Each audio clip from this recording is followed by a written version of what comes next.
Yo, Dillian Whyte says after a brutal Alexander Povetkin knockout, he's already back training for the rematch. Wow. What up, Fight World? It's your boy Ego, and I'm back with some more boxing. Make sure you smash the like button. Also, subscribe to my channel for the latest and greatest in boxing. If you want to become part of the gang, smash the like button. Sign up below.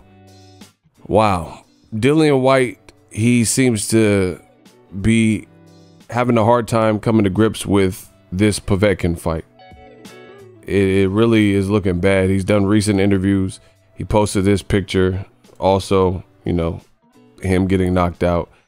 He said, just want to thank everyone again for the support. It's been unreal. Well done to Povetkin. This is heavyweight boxing. One punch can change everything. I am focused and looking forward to the rematch. Let's go. Let's give the fans part 2. You know, he has this chip on his shoulder now because of the knockout. He feels he was doing good in the fight, and he knocked Povetkin down twice, and then he got hit with a one-hitter quitter. It's boxing. It happens. But he's also done recent interviews saying that he's already back training. He's back in the gym, and he keeps, you know, hounding Eddie Hearn trying to get this rematch done. To me, that's a bad look. He posted this. Let's see what he said. Dillian Whyte says, back to the grind. I can't wait to step in the ring again. Maximum violence too. I love this sport. Haters is always going to hate. It's what they do best. Whyte versus Povetkin too. Now, listen, this current society we live in is very fickle. You know, people confuse thoughts and opinions with hate frequently. Dillian Whyte, you know, what makes what people like myself are saying, what makes us haters? What makes us haters when people like myself, Frank Warren, we're all saying the same thing. It's a dangerous fight, you know? And again, people misconstrue hate with, I guess, objective thought process. Dillian Whyte going back into an immediate rematch is super dangerous.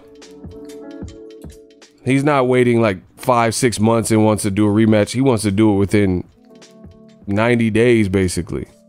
And he was brutally knocked out. So everybody who has thoughts and criticisms and opinions on that, that doesn't make him a hater. That makes him sensible. There's a lot you can do, and it doesn't make you brave. It doesn't make you this or that. It's just the reality. Like, for example, there could be a 4-lane freeway and I can dart and run across in between cars. That doesn't make me brave. That doesn't make me courageous. That makes me stupid for running across 4 lanes of freeway, cars, trucks, Max, semis, traveling at high rates of speed. And I'm sitting up here playing chicken with the cars, right? Somebody should save Dillian Whyte from himself. Again, you can be like, oh, he's a fighter. He wants to go back. He wants to have at it. That's good. I get it. But me, perhaps I care too much about the fighters, and to the point where they don't care about themselves. You know what I mean? They're such fighters in their heart that they just want to right their wrongs and stuff like that. And I get that. I'm a very competitive person, but you also have to sometimes save fighters from themselves. You see this in the ring. Like, you look at David Benavidez's last opponent, Romer Angulo. He did nothing wrong. He was courageous. He signed up for the contest. He knew David Benavidez was good, but he came up on the losing side. And he wasn't going to quit in that fight, but he started, you know, David Benavidez started lacing up punches and combinations and hitting him with all types of stuff. So it got to the point where somebody has to make a decision. Ringside physician or doctor, a corner, a referee, somebody got to save this man from himself. And that's what it's looking like with Dillian Whyte. You know, respects to him being a fighter, lacing him up, doing what a lot of us wouldn't do, you know, in terms of choosing this as a career path. I get that. But again, there's a difference between being brave and courageous and noble and just pure foolishness. And it's not even about just the Povetkin. If he can beat him, he might be able to beat Povetkin. Like, first of all, Povetkin's 40 years old. So with a better strategic approach and, you know, being more cautious, maybe Dillian Whyte can beat him. But nonetheless, this is super dangerous. And this is just for Dillian Whyte to break even. Nobody, well, I can't say nobody, but many people didn't expect Dillian Whyte to even lose to Povetkin. So he's trying to show everyone that he's all right, but he's clearly eaten up by this. He's clearly gutted, you know, oh, I'm gutted. I was doing good. I was coming on to him and stuff. And this is a dangerous place for any fighter to be in, because it sounds like, just from the outside looking in at least, Dillian Whyte is living in his head, and this doesn't sit well with him. And I get it from, like, again, a competitive nature, but there has to be rules and or people in place. Like me personally, I wouldn't want yes men in my corner. Somebody needs to holler at Dillian Whyte. Like, for example, the UK, the energy has just been kind of weird lately in boxing. You know, it's been real weird. And the fans are supporting this behavior instead of saying, like, okay, first of all, here's an example. Even if you want to rematch Povetkin that bad, why are you doing interviews, bro? Just rest up, because you already don't have that much time in between now and November, December, whenever you're trying to fight him, right? Why do a bunch of Sky Sports interviews and media and, oh, I'm a fast learner, doing all this stuff? You should just be resting. You're about to get in another hard training camp after a brutal one-punch knockout. So why do that? And again, Dillian Whyte, I would be worried at this point. I would be worried, like, man, the people on my team, they're just allowing me to be out here looking like this. I would be worried about the team that I have. I'm just being honest with you guys, because he seems like he has this vendetta and revenge. And in boxing, it doesn't work like that. You can't be fueled by the wrong reasons. Being competitive is cool. Having heart's cool, but it has to be within reason.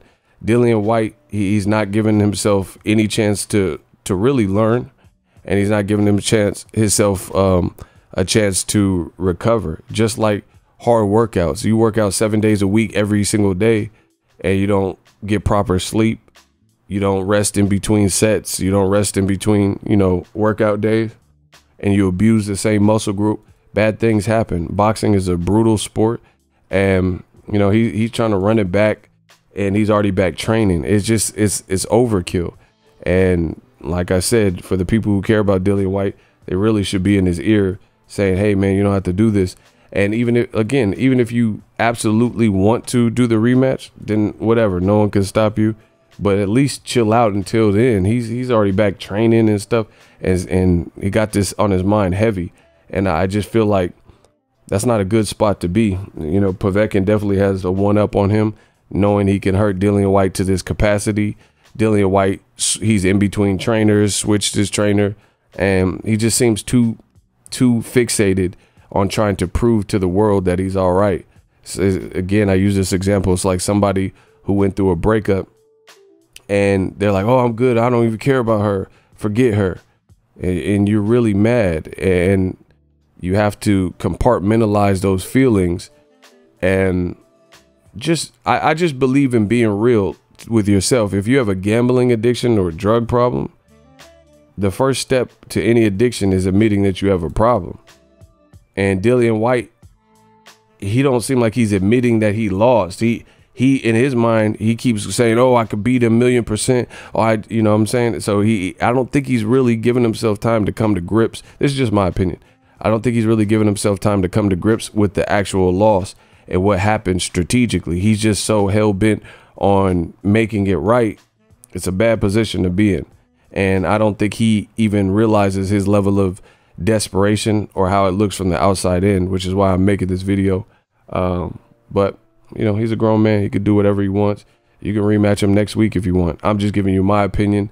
I've stated what I said. Frank Warren came back from after I said what I said and basically said the same thing. And he's making fun of Andy Ruiz here, and Dillian Whyte is making fun of Wilder and stuff. And I think that's another reason why this is more embarrassing, because you nonstop talked about Wilder, laughed when he lost, and, you know, couldn't contain yourself. Nonstop post about how he was a coward and ducking you, and the WBC was hiding and protecting him, and Andy Ruiz was a fat fuck, and, you know, all these things that he said. And now he's faced with the music of you are on the losing side of things. It worse than anybody. Andy Ruiz, he lost to Joseph Parker. Didn't look like this. I thought he beat Joseph Parker anyway. He lost to Andy Ruiz after the titles. Wasn't a good performance, but he didn't lose like this. Deontay Wilder, many people feel Tyson Fury manipulated his glove. Even if he didn't, which I think he did, he didn't lose like this. He didn't get knocked out with one hitter quitter, right?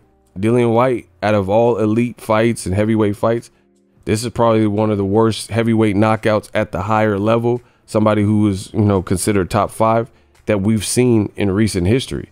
We haven't seen it. You know, we'll see what happens with Daniel Dubois, Joe Joyce. I think somebody might get knocked out in that fight, but this is one of the worst knockouts we've seen. Even like Daniel Dubois, he just fought a no-name guy, Schneider or whatever, and he's a massive puncher. That guy didn't get knocked out like Dillian Whyte. Nobody did. Joe Joyce's opponent didn't get knocked out like Dillian Whyte. So I can understand the angst and the built-up frustration, but you brought some of this on yourself. You failed a drug test and then got mad when people came at you for it, gained a bunch of weight, and then now you're trying to rush and expedite things and make it right to show that you're elite. It's just you made fun of Gerald Miller when he failed a drug test. Now the world's making fun of you, you know, and it's weird when people are like this, where look, every post about Wilder, you could dish it out, but you can't take it. So, you know, I'm not Dillian Whyte's manager or advisor, so I don't really care. I'm just telling you my opinion. This is weird behavior that he's already training. Let me know what you guys think. Drop your thoughts in the comment section. We work it. What up, Fight World? It's your boy Ego, and I'm back with some more sports. Get unlimited access to premium content with an ESPN Plus subscription. ESPN Plus offers a variety of content, including specials, behind the scenes, docuseries like Bruce Lee's Be Water, and much more. With an ESPN Plus subscription, you get access to a ton of classic archive fights and replays from boxing and the UFC. Big names like, "Hi, I'm Mike Tyson. Come and watch my fight." Floyd Mayweather, "Easy work. I'm rich." And Manny Pacquiao, "Yes, it's up to my promoter. Just to name a few. If that's not enough, you could get the ESPN bundle, which includes ESPN Plus, Hulu, and Disney Plus. All 3 apps, one low price. You don't want to miss out. Make sure you guys click that link in the description box of all of my videos.